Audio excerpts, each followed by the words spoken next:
again. Lemon Knife's back again. All right. Oh, we were going two different directions. Yes. Neither of them good. Their knife is. Whoop, their knife is. Whoop. John, you want to start today? Sure, why not? We're up to 20 through 11. Oh my goodness. And we have one of my perennials at number 20. We've got some more Frank Turner. This is I Knew Proof Rock Before He Was Famous. Did you? And no. Okay. Well, he's a fictional character. So Fair enough. I did not. Yes. This is kind of the starter of certainly my favorite of Frank Turner's albums, Love Iron Song. It's a great opening track to an album. It kind of like starts like calm but energetic, and just the whole song is like, you know, the instruments coming in, Frank kind of picking up more and more energy, and he's just kind of, he's talking about like his friends, like they're going nowhere and they're doing stuff. They're going nowhere and doing stuff. Yep. No, I get what you mean. It's just the way you said it. And then building up into kind of like an inspirational closer, or an inspirational like climax about like, you know, life being about, you know, the big emotional moments and such. Absolutely. Good old Frank. Good old Frank. It's Frequent Turner. You've got a very similar song for your number 20. Oh yes, immensely similar, you understand. I'm trying to cover up the other side because I wrote it's Roundabout by Yes. So yes, it's a classic prog number. It's certainly got to be Yes's most well-known song. And you've got a fantastic, just fabulous, like 8 minutes doesn't seem like 8 minutes to you know, go through. We've got this fabulous organ, this great bass work, an iconic bass line, and for being a prog song, it's so freaking catchy that, you know, it's just I mean, how can you not give that some kind of salute? I think, you know. Yeah, it just goes through enough things to like constantly stay interesting. Exactly. And it's just so well written. All right, my number 19, we've got Power in the Passion by very Midnight similar Oil. song. Oh yeah, another very similar. This is a like incredibly 80s, incredibly Australian Oh yes. political song. It's like all like tropical and stuff. I don't know if I call it tropical. I call it more like It kinda factory. sounds- Okay, But not it always industrial, seems like but- tropical to me. Industrial is definitely not the word. They're not Nine Inch Nails, but you know, that'd be an interesting. I'm trying to picture Nine Inch Nails covering anything Midnight Oil did. How can we sleep when the beds are burning?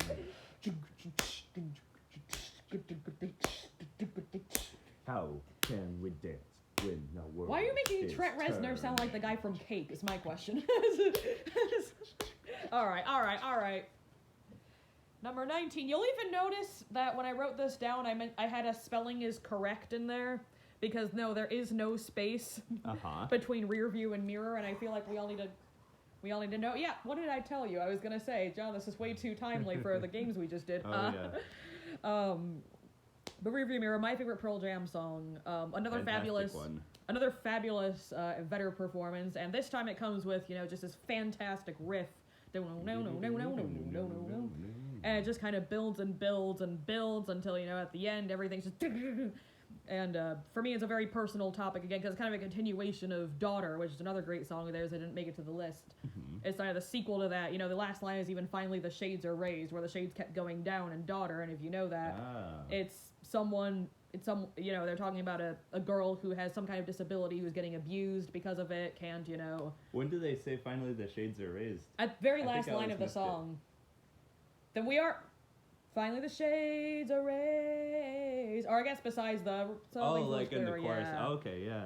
And we are talking about Finally Eddie Vedder. How many words did you really recognize? Yeah.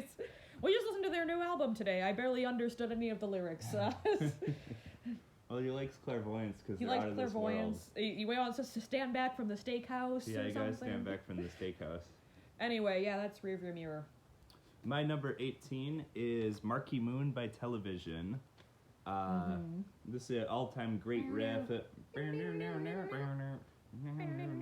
I will confess that I often skip it at the like 5-minute point when it goes into an extended jam. But it's great when it's kind of want more of that atmosphere, or like when it's live or whatever. Fantastic. Oh yeah, remember when we had the bright idea to sing it at a private karaoke room? Oh yeah. And we just ended up like fast forwarding 70 measures with with their like terrible version of the instrumental. It was hilarious. But yeah, just like great guitar, just a great like sense of mood to the song. Underrated group, that's for sure. Yeah. We're going to a much better known song now. We actually saw this before.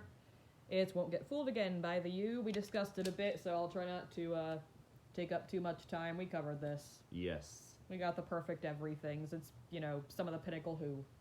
Alright, depending on what classifies as metal, this may be the highest metal song on my list, or there may be one later. This is 2 Minutes to Midnight by Iron Maiden.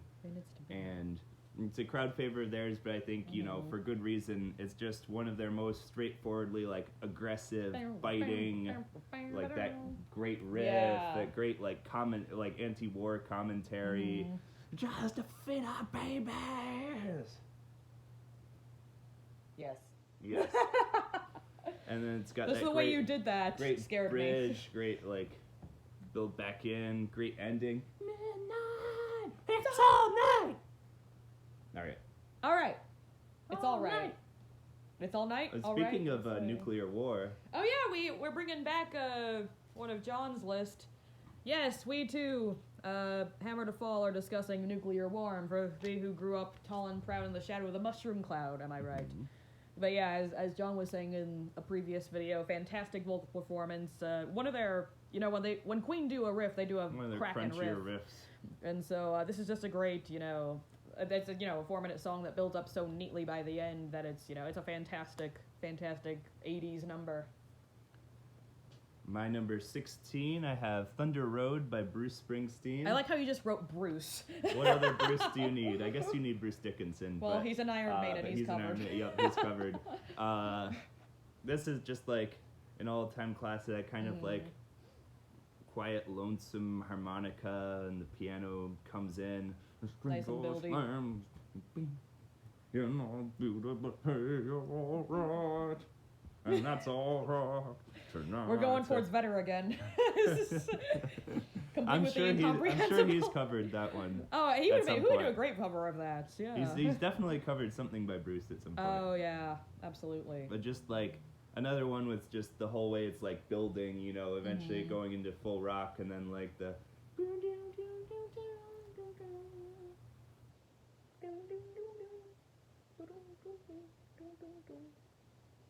Yeah.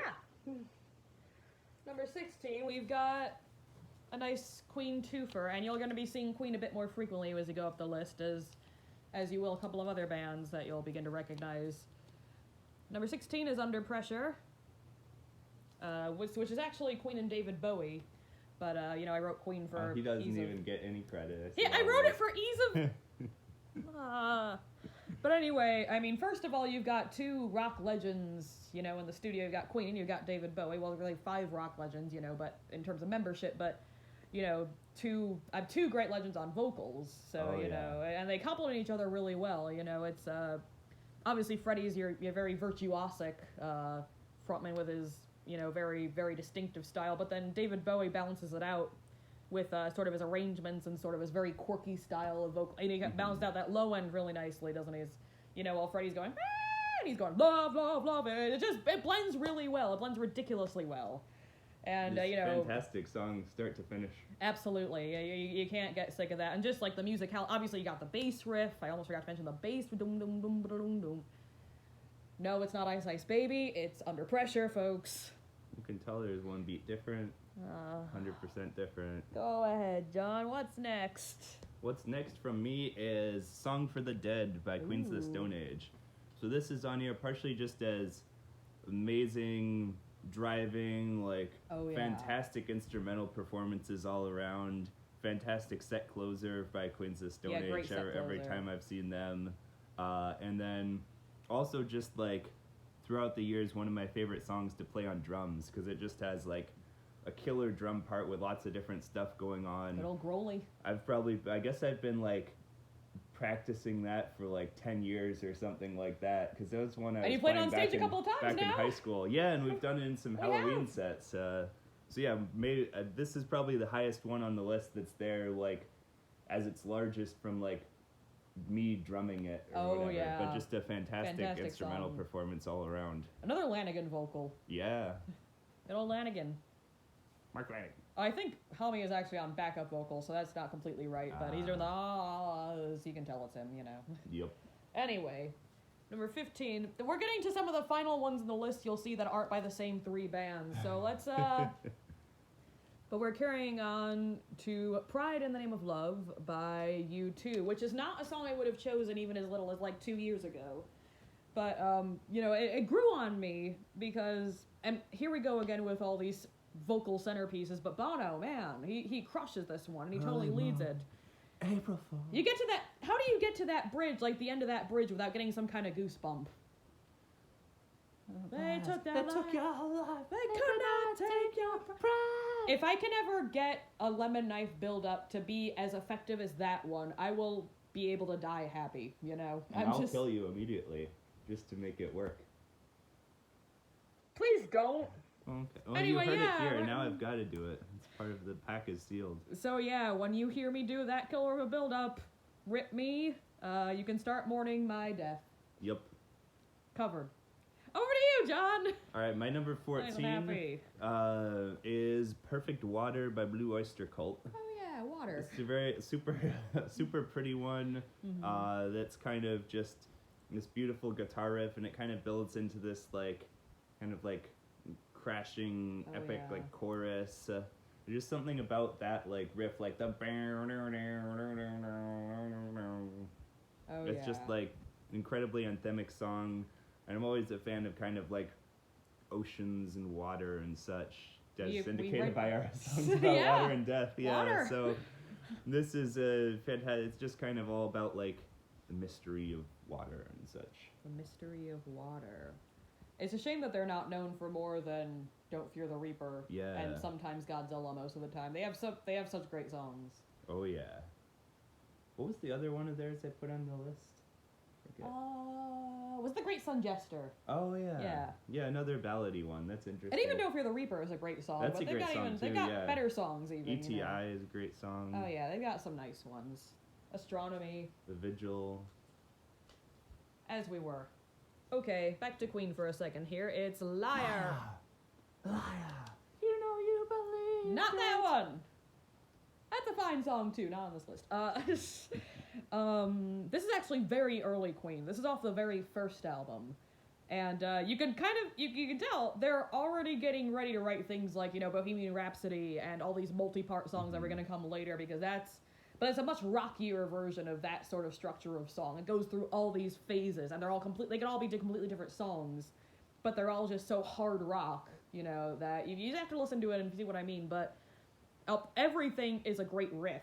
I mean, this was back when they were writing riffs pretty frequently. I mean, Brian May can write a riff. It's just, I think when they were starting to go more glam and campy, that there wasn't quite as much room for that. Nothing wrong with that, of course, but I do love a good riff, so I really appreciated the first album. So please listen to the first album. It's a really good one. And what's it about? Is it just about a liar? It's about a guy who he's basically in the confessional booth but he's also kind of having doubts about the confessional booth at the same time, because he's like, oh, Father, I have sinned, try to help me, or whatever, and everyone's outside going, liar, and it's probably the church. So it's sort of this nice conflicted, which is weird. Again, Freddie wrote this song, and he was Zoroastrian, so who knows what he was taking that from. He had, you know, barely any experience with Christianity at that point. Of course, that first album also comes with a terrible song that is Jesus, so he has to stop writing about Jesus, and he figured that out eventually. Well, Bohemian Rhapsody is all about the life of John the Baptist, so it's a Brian May confirmed. Really? No. My number 13 is No One Knows by Queens of the Stone Age, which Mia has been over before. Just another one's just pure, amazing instrumental. Vocals go great with it. Every instrument is a major showcase. Oh, Not yeah. too much else to say. Pretty much. All right, this is actually, I think, the final one we're going to see that's not by 3 bands. So, I'm sorry for the repetition you're going to see in the top 10, folks. But, yeah, believe it or not, this is my number 13. It is More Than a Feeling by Boston. So, I guess part of this might be because of nostalgia, because I remember, you know, digging through, like, the CD collection. I think my mom had a bunch of CDs, and I had a Walkman, and I was, you know, on the school bus a lot, and I didn't really want to deal with the kids anymore, because the kids were jerks, so I would always bring something. Give me a lunch. Oh, it got even worse than that. Sometimes you had the whole bus, like, in a chorus laughing at the weird kid in the... Anyway, so yeah, eventually I was like, this got old. So I took my Walkman, and I would listen, and there was, like, I think this, like, 70s greatest hits thing. This was the first song on it, and I was already like, oh, this is really cool, and I was, like, 8. And, but growing older, I think I just go to appreciate it more and more. I mean, again, Brad Delp, fabulous vocalist, a totally underrated vocalist. He's fabulous here, and great guitar parts by Mr. Schultz. And, yeah, just in general, what a fabulous song, and a reason it's timeless. Absolutely. Yeah. My number 12 is timeless in the sense that it never ends. Oh, this boy. is 2112 by Rush. It never ends. Yeah. I'm surprised it wasn't higher for you. Interesting. Well, I we'll had see it higher why. and then I moved it down. Fair enough. This is like one We'll of the have to see. first kind of things that got me into got me Don't into know. Rush. Like one of the first bands I was Don't know. really getting into on my own. I don't know. Just like what an epic song. Oh, yeah. 7 movements, 21 minutes. Take that, Dream Theater. And Yes. Stab it in your eyes. You're fine, too, but you're not going to do that one. My favorite, I think my favorite movement is actually just the closing with that like great little Oh, spaceship yeah. fighting instrumental track. That or the overture for me. The But overture yeah, my yeah, favorite. the start and the end are definitely my favorite parts of it. But I like a lot of the other stuff. It's got some great Geddy Lee knowing that he does a ridiculous vocal part Oh, and yeah. using that to be the vocals of like The the villainous villainous priests. priests. Yeah. Don't deny us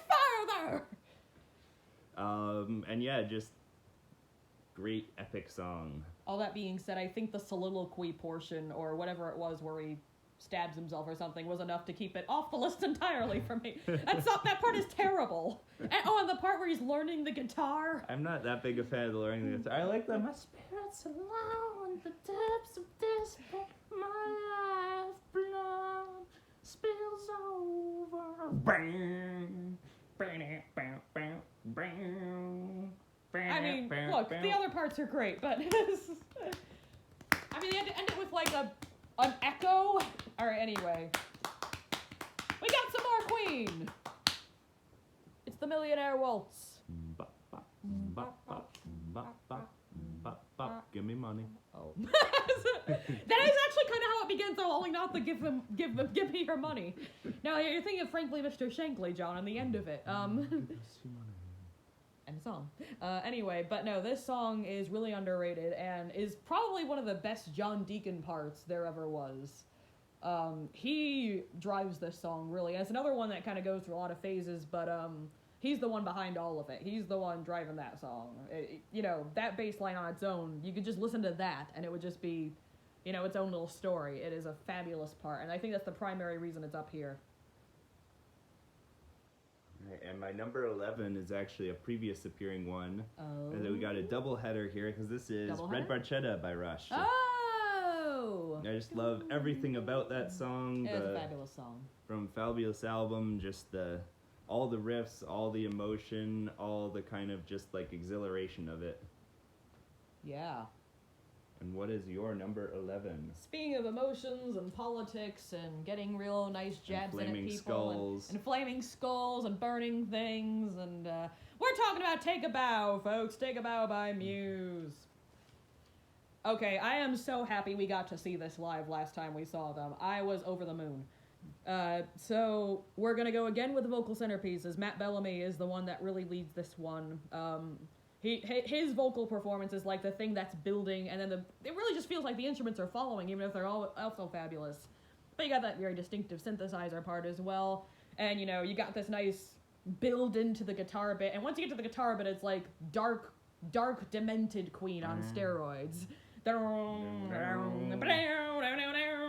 nice harmonies there. It's just That, and then just the way it ends, and it just when it just double times, and it is just a masterpiece, and I love it bit to bits. And what a great opening track of Black Holes, and you have not seen the last of Black Holes, folks. I'm sure we haven't. And that is that.